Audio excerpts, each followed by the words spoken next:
Dear student, last class में अपन ने Gauss नियम का अनुप्रयोग 5वां पढ़ा था। क्या अनुप्रयोग था? समरूप आवेशित अनंत विस्तार की अचालक प्रकृति के कारण विद्युत क्षेत्र की तीव्रता। और आज की क्लास में लास्ट अनुप्रयोग हमारा है समरूप आवेशित अनंत विस्तार की चालक प्लेट के कारण विद्युत क्षेत्र की तीव्रता। चालक प्लेट के कारण विद्युत क्षेत्र की तीव्रता पर पड़ेगी। तो पॉइंट हमारा टॉपिक हो गया लास्ट 6 गाउस नियम का अनुप्रयोग समरूप आवेशित चालक पट्टिका के कारण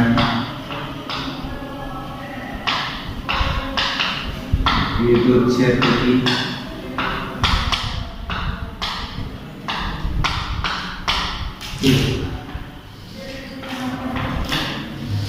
समरूप आवेशित चालक पट्टिका के कारण विद्युत क्षेत्र की तीव्रता।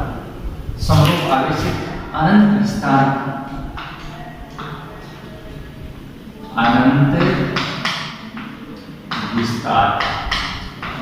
अनंत विस्तार से क्या अभिप्राय है कि जैसे ये बोर्ड है, इससे डिस्टेंस ज्यादा होगी तो इसका आकार क्या होगा? सीमित होगा। और इसके निकट स्थित बिंदु जैसे मेरा हाथ में आ है, इन बिंदुओं के लिए जिस पर पूरा बोर्ड आपको एक साथ दिखाई नहीं दे रहा है, इस बिंदु के रेस्पेक्ट में इस बोर्ड का आकार क्या होगा? अनंत विस्तार होगा। इसका मतलब निकट स्थित बिंदु के लिए क्या हो जाएगा? अनंत विस्तार है। और बहुत दूर स्थित बिंदु के लिए इसका आकार क्या हो जाएगा? सीमित हो जाएगा। पहला बिंदु अपना है एक विद्युत क्षेत्र की दिशा। विद्युत क्षेत्र की दिशा, विद्युत क्षेत्र की दिशा माना कि समरूप आवेशित अनंत विस्तार की चालक पट्टिका का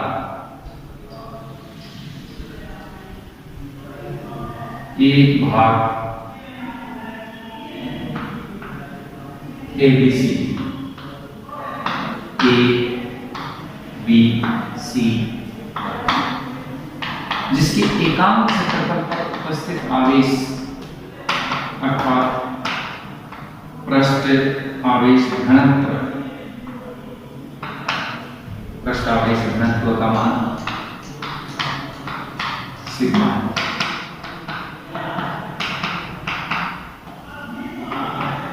पृष्ठ आवेश घनत्व का मान सिग्मा है। ऐसे परत स्थित ये पट्टिका स्थित है और उस पट्टिका के एकांक क्षेत्रफल अर्थात पृष्ठ आवेश घनत्व का मान क्या है? सिग्मा है। परत से लंबवत दूरी, ये पट्टिका है, इससे लंबवत दूरी स्मॉल r है। पट्टिका से लंबवत दूरी स्मॉल r पर प्रेक्षण बिंदु P स्थित है, जिस पर विद्युत क्षेत्र की तीव्रता की गणना करनी। जिस पर विद्युत क्षेत्र की तीव्रता की गणना करनी, इसके लिए बिंदु P के सम्मुख बिंदु O को निर्देश बिंदु मानकर, बिंदु P के सम्मुख बिंदु O को निर्देश बिंदु मानकर इसके दोनों ओर समान दूरी पर समान क्षेत्रफल की दो अल्पांश A1 तथा A2 लेते हैं। A1 तथा A2 लेते हैं। दोनों अल्पांशों पर उपस्थित आवेश पहले पर सिग्मा बराबर सिग्मा A, सिग्मा A1 बराबर सिग्मा A2, दोनों पर समान हो गए। क्यों हो गया? A1 बराबर A2 है तो पहले अल्पांश पर आवेश और दूसरे अल्पांश पर आवेश का मान क्या हो गया? आवेश का मान समान हो गया। ये दूरी इस दूरी के बराबर होगी। दोनों अल्पांशों के कारण, दोनों अल्पांशों के कारण प्रेक्षण बिंदु P पर विद्युत क्षेत्र की तीव्रता का परिमाण समान होता है। प्रेक्षण बिंदु P पर विद्युत क्षेत्र की तीव्रता का परिमाण समान होता है। क्यों होता है? क्योंकि आप जानते हैं जब आवेश बहुत सूक्ष्म क्षेत्र में विद्यमान होता है अल्पांश में, तो उसे बिंदुवत आवेश कहते हैं। और बिंदुवत आवेश के कारण विद्युत क्षेत्र की तीव्रता का formula K Q by R square होता है, K Q by R square होता है। अब दोनों अल्पांशों पर आवेश का मान समान है, A1P और A2P दोनों दूरियां समान है। कैसे समान है कि यहाँ पर दो त्रिभुज बन गए, A1OP और दूसरा A2OP। ओके, ये दूरी है इस दूरी के बराबर है, ये भुजा दोनों में घनिष्ठ है, इसमें ये 90 डिग्री का एंगल है, तो यहाँ ये 90 डिग्री का एंगल है। इसका मतलब दोनों त्रिभुज क्या है, सर्वांग सम है, और सर्वांग सम है तो ये दूरी इस दूरी के बराबर होगी, अर्थात A1P बराबर A2P। तो विद्युत क्षेत्र की तीव्रता का परिमाण तो क्या होगा, समान होगा, लेकिन दिशा वो A1P और A2P के अनुदिश होगी। एक की दिशा A1P के अनुदिश, दूसरी की दिशा A2P के अनुदिश। ये कोण क्या है, अल्फा, तो दूसरा ये कोण भी क्या होगा, अल्फा, क्योंकि दोनों त्रिभुज क्या है, सर्वांग सम। ओके, अब अगर दोनों की दिशा समान होती तो दोनों विद्युत क्षेत्र की तीव्रताएं जुड़ जाती, और विपरीत होती तो घट जाती। तो न तो समान है न विपरीत है, और दोनों की दिशाएं क्या है, भिन्न भिन्न है, इसलिए दोनों विद्युत क्षेत्र की तीव्रताओं को घटकों में विभाजित किया जा सकता है। ये कोण अल्फा है तो निश्चित ही ये कोण क्या होगा, अल्फा होगा, क्योंकि दोनों शीर्षाभिमुख कोण है, और ये कोण अल्फा है तो निश्चित ही ये कोण क्या होगा, अल्फा होगा। अब इस विद्युत क्षेत्र की तीव्रता DE के दो घटक होंगे, इससे इस पर लंब डाला तो ये क्या हो गया, आधार, और आधार के साथ में क्या आएगा, DE कोस होगा, और ये इसका घटक इधर तोड़ेंगे तो वो भी आधार होगा, DE कोस होगा, और लंबवत घटक क्या होगा, ये लंब है, लंब के साथ क्या आएगा, साइन, DE साइन और DE साइन। चित्रानुसार स्पष्ट है कि लंबवत घटक परिमाण में समान, दिशा में विपरीत तथा संरेखीय होने के कारण एक दूसरे के प्रभाव को निरस्त कर देते हैं, जबकि OP के अनुदिश घटक, OP के अनुदिश घटक परिमाण में समान, दिशा में समान तथा संरेखीय होने के कारण जुड़ जाते हैं। यही स्थिति प्रत्येक व्यास, प्रत्येक अल्पांशों के लिए लागू होती है। OP के अनुदिश घटक हैं वो जुड़ते चले जाएंगे, और लंबवत घटक हैं वो निरस्त होते चले जाएंगे। इस प्रकार से बिंदु P पर परिणामी विद्युत क्षेत्र की तीव्रता की दिशा OP के अनुदिश या चालक पट्टिका, OP ऐसे चालक पट्टिका की क्या होगी, लंबवत, या चालक पट्टिका के लंबवत होती है। ठीक है, ये तो दिशा हो गई। इसके बाद में हमें विद्युत क्षेत्र का क्या निकालना है, परिमाण निकालना है। विद्युत क्षेत्र का परिमाण निकालने के लिए हम गाउसीय पृष्ठ की कल्पना करते हैं। विद्युत क्षेत्र का परिमाण निकालने के लिए हम इसकी गाउसीय पृष्ठ की कल्पना करते हैं।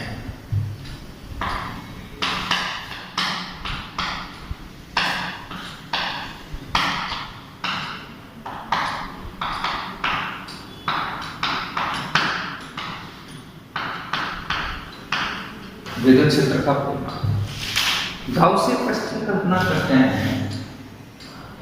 ये समरूप आवेशित अनंत विस्तार की चालक पट्टिका का एक भाग क्या है, ABC।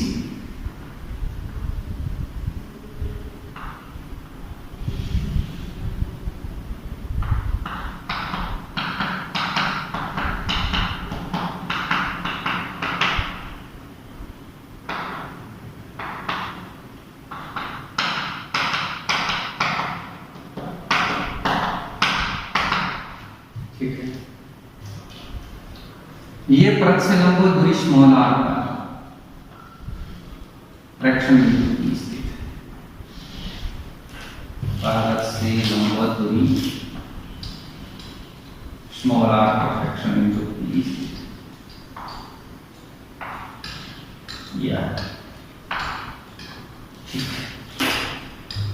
यहां से यहां तक की दूरी क्या होगी, स्मॉल r। विद्युत क्षेत्र का परिमाण ज्ञात करने के लिए असनुप्रस्थ काट, ये अनुप्रस्थ काट, असनुप्रस्थ काट के बेलनाकार गाउसीय पृष्ठ की कल्पना करते हैं। असनुप्रस्थ काट के बेलनाकार गाउसीय पृष्ठ की कल्पना करते हैं। इस गाउसियन पृष्ठ को 3 भागों में विभाजित किया जा सकता है। बाहर वाला वर्ताकार पृष्ठ S1, अंदर वाला वर्ताकार पृष्ठ S2 और बेलनाकार भाग S3। बेलनाकार भाग S3। ओके, आप जानते हैं चालकों के अंदर विद्युत क्षेत्र का मान 0 होता है। इसके अंदर कोई विद्युत गोलेखनाएं नहीं होती हैं। चालकों के अंदर विद्युत क्षेत्र का मान 0 होता है। इस बिंदु की पर अपन ने विद्युत क्षेत्र की दिशा भी पढ़ी थी। इस पट्टिका के क्या थी? लंबवत की या और यहाँ क्षेत्रफल अल्पांश लेंगे, ds वेक्टर की दिशा भी पृष्ठ के लंबवत। तो S1 पर E वेक्टर और ds वेक्टर दोनों की दिशा क्या होगी? समान होगी। दोनों की दिशा समान होगी, इसलिए कोण थीटा का मान क्या होगा? 0 होगा। कोण थीटा का मान 0। यहाँ पर क्षेत्रफल अल्पांश लेंगे तो इसकी दिशा जैसे ये बेलनाकार पृष्ठ है, क्षेत्रफल की दिशा इधर ऊपर की ओर आएगी या यहाँ लेंगे इधर की ओर आएगी। लेकिन E वेक्टर तो सदैव इस डायरेक्शन में रहेगा। E वेक्टर और ds वेक्टर के बीच यहाँ कितने डिग्री का कोण होगा? 90 डिग्री। तो ये कोण थीटा 3 इक्वल टू 90 और E इक्वल टू 0 हो गया। अब कौन से नियम से? गाउस नियम से पढ़ेंगे।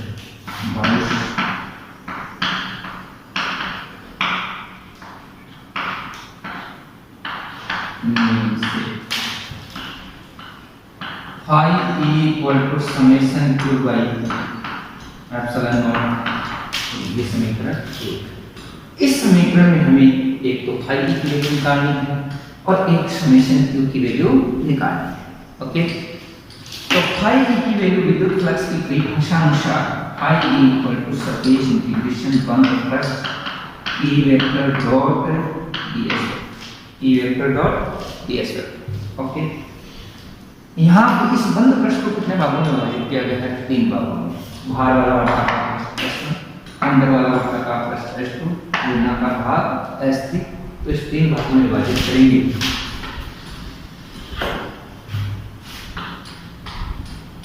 phi S1 E vector dot ds, S2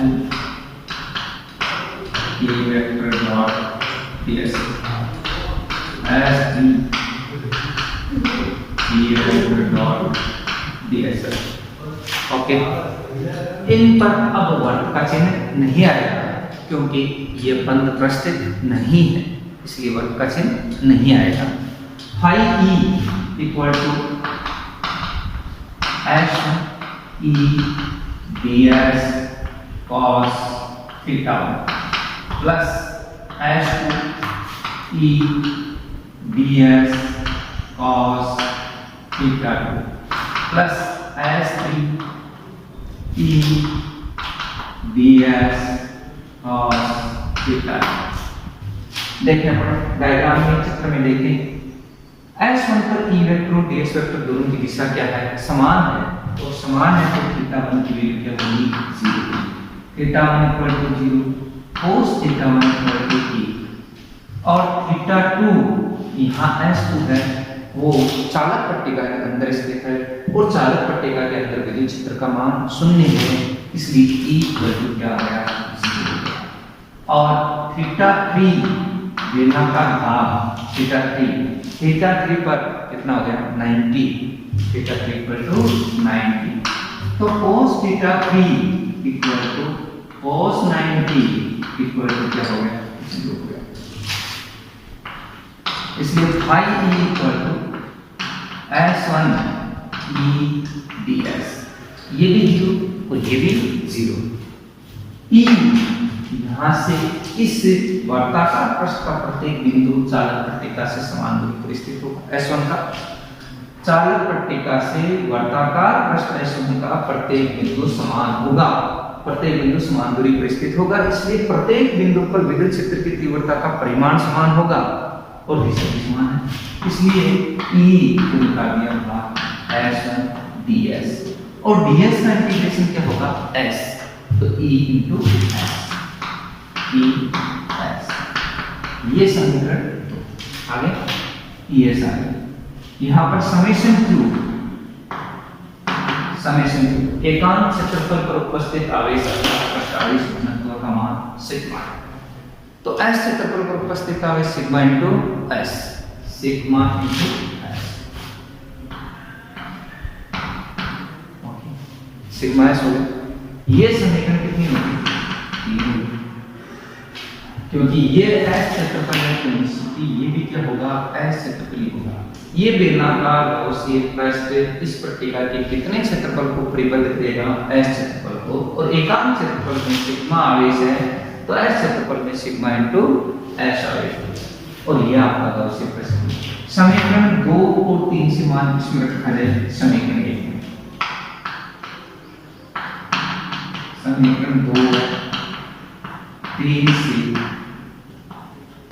मान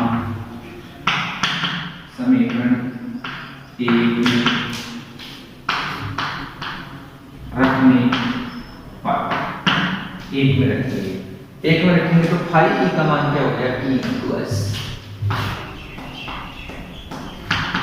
और समेशन क्यू का मान क्या हो गया? Sigma S. और epsilon nought divided by epsilon. S से S cancel. E equal sigma by epsilon nought, sigma by epsilon. ठीक है, यहाँ पर ये E की वैल्यू आ गई, E equal to sigma by epsilon naught. ये समीकरण 4। समीकरण 4 में दूरी r कहीं नहीं है। इसका मतलब क्या है? समरूप आवेशित अनंत विस्तार की चालक पट्टिका के निकट स्थित बिंदुओं पर विद्युत क्षेत्र की तीव्रता दूरी r पर निर्भर नहीं करती। इस बात पर निर्भर नहीं करती, दूरी r पर निर्भर नहीं करती। निकट स्थित बिंदुओं के सदिश रूप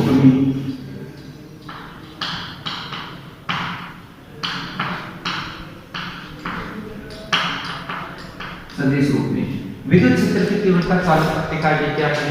लंबवत स्थित है। तो E vector equal to sigma by epsilon naught into n cap. और ये समीकरण कितनी हो गई? 5 हो गई। जहां n कैप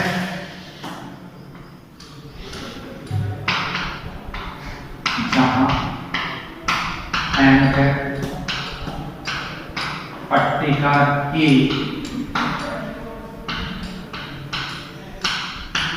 लंबवत एकांक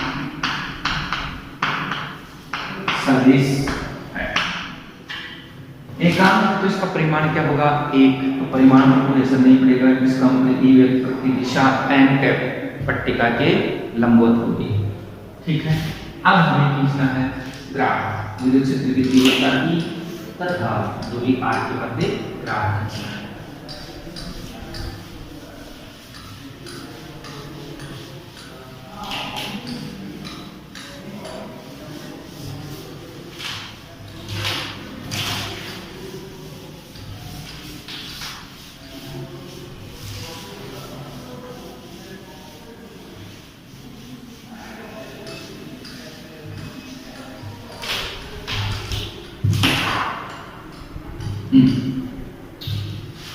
ग्राफ खींचना है E और R है। ये विद्युत क्षेत्र की तीव्रता है और ये दूरी और ओरिजिन है। जैसा कि अपन ने समीकरण 4 में देखा था कि चालक पट्टिका के निकट स्थित बिंदुओं पर विद्युत क्षेत्र की तीव्रता दूरी r पर निर्भर नहीं करती, इसलिए ग्राफ कैसा होगा? दूरी x की समांतर रेखा होगा।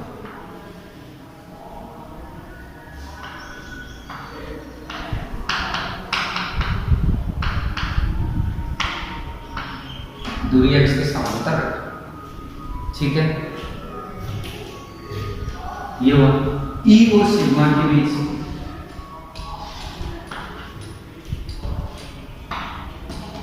E और सिग्मा के बीच हो गया। सिग्मा का मान 0, E का मान भी 0 और E बराबर सिग्मा बाई एप्सिलॉन नॉट। ये फॉर्मूला सिग्मा बढ़ेगा तो ई का मान भी बढ़ेगा, और सिग्मा घटेगा तो ई का मान भी घटेगा। इसलिए ग्राफ है वो मूल बिंदु से गुजरने वाली सरलरेखा होगा। ये एक तरह से ई समानुपाती क्या हो गया, सिग्मा। ये आपका टॉपिक था जो कंप्लीट हुआ। अब अपन एक ट्यूशन कर लेते हैं।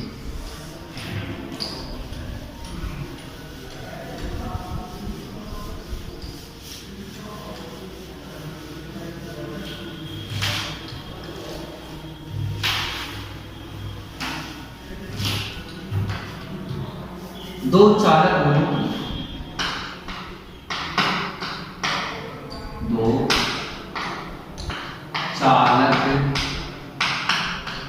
गोलों की त्रिज्या स्मॉल a तथा b, स्मॉल a तथा b, ठीक है। और चालक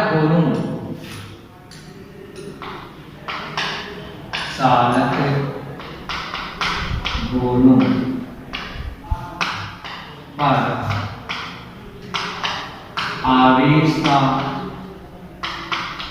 मान समान, आवेश का मान समान।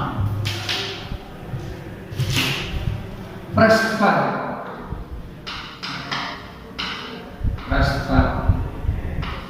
विद्युत क्षेत्र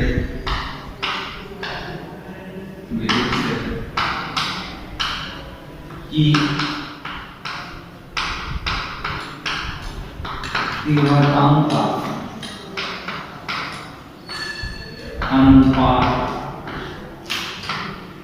क्या होगा, अनुपात क्या, ये क्वेश्चन, ठीक है।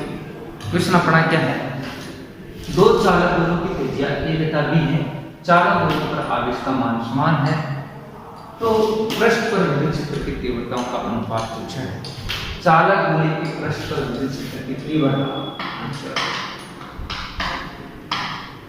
E = k/r, ये फॉर्मूला E = k/r², और k/r² आ रहा है तो प्रथम गोले के लिए, प्रथम गोले के लिए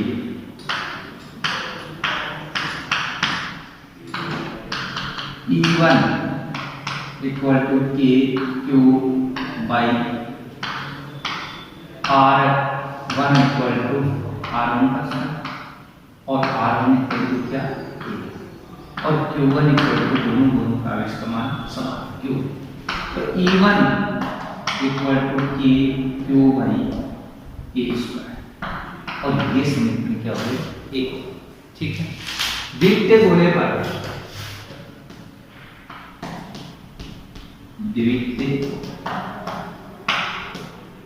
पर या द्वितीय गोले के लिए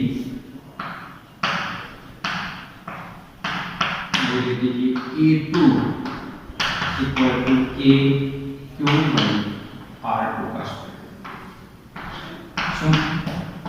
Q2 और R2 = b, A2 = kq और R2 की वैल्यू क्या होगी, b², तो ये समीकरण कितनी होगी, 2 E1/E2 अनुपात में निकालना, अनुपात निकालना तो E1/A2, E1 की वैल्यू ऐसे कैसे रखी गई, kq/a², और ये वैल्यू रखेंगे तो इसमें जो अंश है वो तो इसका बन जाएगा, हर है वो अंश बन जाएगा, तो b² a k कैंसिल, तो E1/E2 बराबर b²/a²। दोनों चालक गोलों के पृष्ठ पर विद्युत क्षेत्र की तीव्रताओं का अनुपात B square by A square के बराबर होगा। बी स्क्वायर अनुपात ए स्क्वायर होगा। Okay dear student.